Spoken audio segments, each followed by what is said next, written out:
Selamat berjumpa kembali di dalam layanan audio Sahabat Seperjalanan. Hari ini adalah hari Minggu 23 Mei 2021. Tema renungan dan saat teduh kita dengan judul Dewasa yang Tidak Dewasa. Dewasa yang tidak dewasa. Dewasa yang tidak dewasa tanda kutip. Firman Tuhan terambil dalam Titus pasal yang pertama ayat yang ke-7 sampai ke-8. Sebab sebagai pengatur rumah Allah termasuk juga pengatur rumah tangga, seorang penilik jemaat atau seorang kepala keluarga harus yang tidak bercacat, tidak angkuh, bukan pemberang, tidak serakah, melainkan suka memberi tumpangan, suka akan yang baik, bijaksana, adil, saleh, dapat menguasai diri. Mari kita berdoa.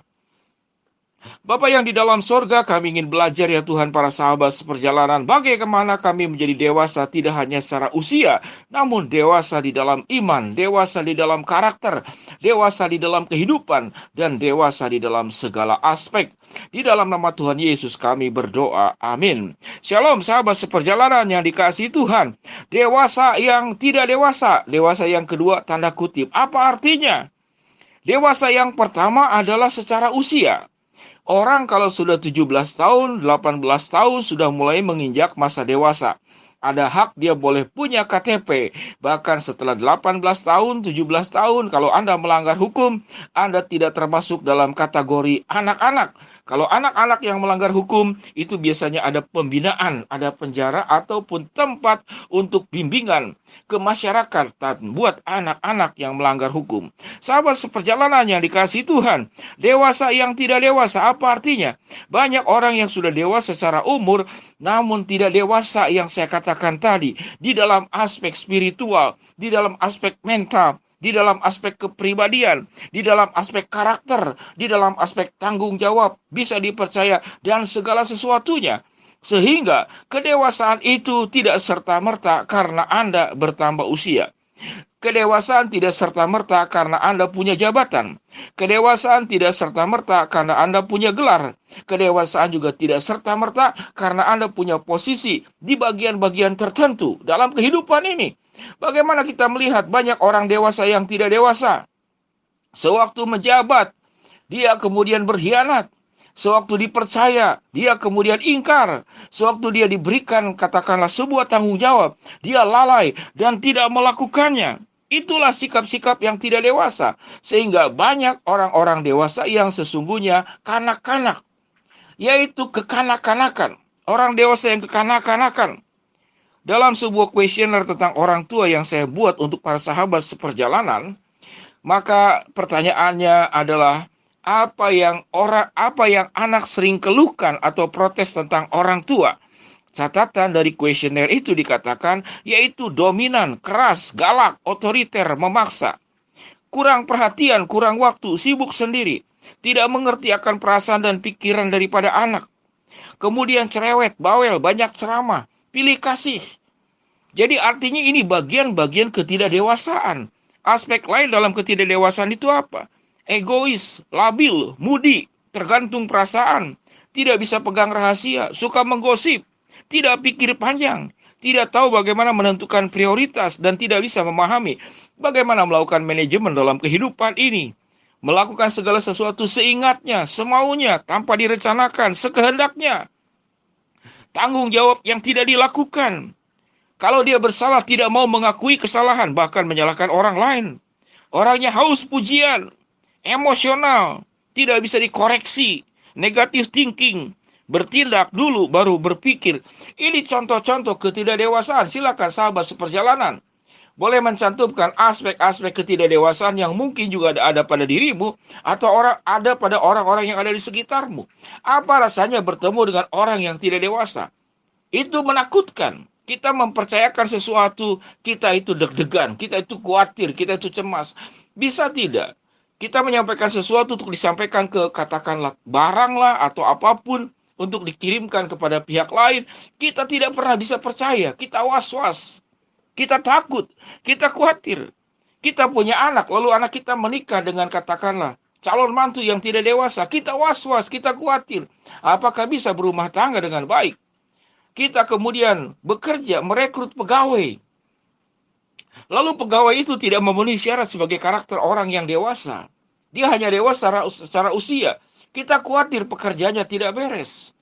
Sehingga ketidakdewasaan itu mengakibatkan banyak sekali kerugian.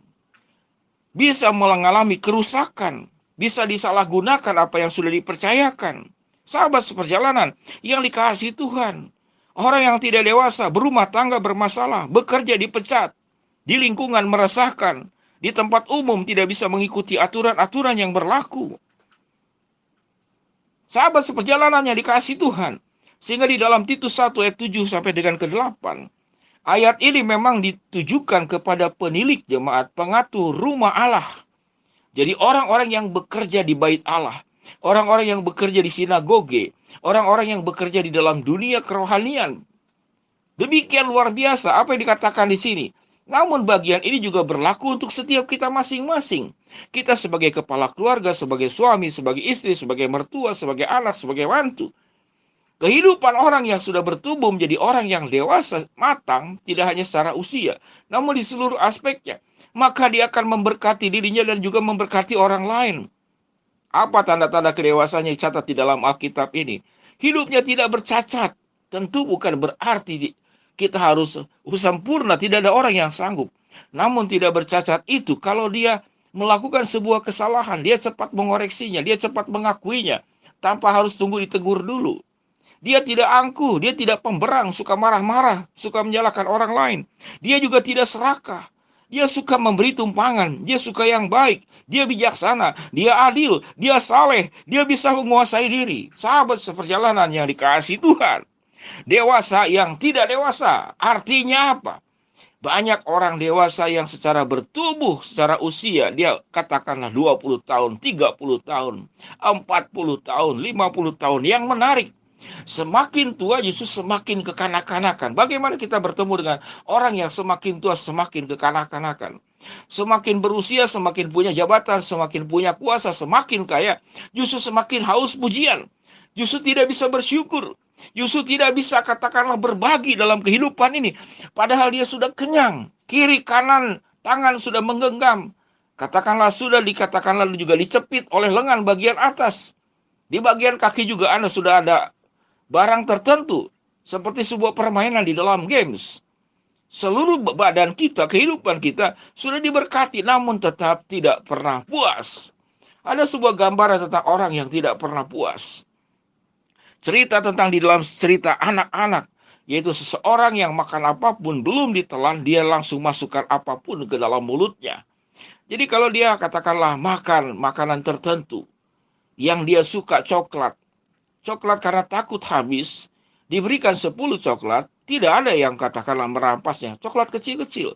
Karena dia takut, dia serakah. Dia masukkan seluruh coklatnya ke dalam mulutnya. Sehingga betul, coklat yang 10 katakanlah potong itu masuk ke dalam mulutnya. Namun dia tidak bisa mengunyah. Akhirnya apa yang terjadi? Akhirnya bisa menghambat pernafasanmu sendiri. Sahabat seperjalanan yang dikasihi Tuhan. Betapa pentingnya kita punya sebuah, katakanlah dua kedewasaan.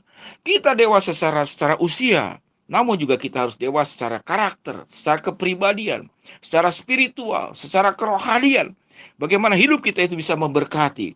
Biarlah kita menjadi seorang yang dikatakan di dalam Alkitab, tidak bercacat, tidak angkuh, tidak pemberang, tidak serakah, suka memberi tumpangan, suka yang baik, bijaksana, adil, saleh, dapat menguasai diri. Selamat sahabat seperjalanan yang dikasihi Tuhan. Tidak hanya dewasa secara usia, namun engkau dewasa di dalam segala aspek yang Tuhan kehendaki dan hidupmu seperti Kristus. Mari kita berdoa. Bapa yang di dalam surga, hamba mau berdoa buat sahabat seperjalanan yang sedang sakit di rumah sakit maupun di rumah. Tuhan jamah, Tuhan sembuhkan. Buat sahabat seperjalanan yang sedang menghadapi kendala, kesulitan, tantangan, rintangan, masalah dalam kehidupan ini, Tuhan bukakan jalan. Buat sahabat seperjalanan yang sedang memohon sesuatu kepada Engkau, Tuhan akan kabulkan sesuai dengan waktu, rencana, dan kehendak-Mu. Di dalam nama Tuhan Yesus, kami juga menyerahkan keluarga-keluarga yang bermasalah karena anggota keluarganya tidak punya kematangan, tidak punya kedewasaan. Bahkan orang tua sekalipun juga banyak yang tidak matang, tidak dewasa. Dewasa hanya sekedar usia saja. Tuhan akan pulihkan rumah tangga yang bermasalah. Dan juga setiap kehidupan kami yang bermasalah di sekitar kiri kanan kami. Di dalam nama Tuhan Yesus kami berdoa. Amin. Shalom sahabat seperjalanan yang dikasihi Tuhan. Selamat menjadi dewasa, tidak hanya usia, namun seluruh aspek kehidupan kita menjadi pribadi yang dewasa. Shalom, Tuhan memberkati kita semua. Amin.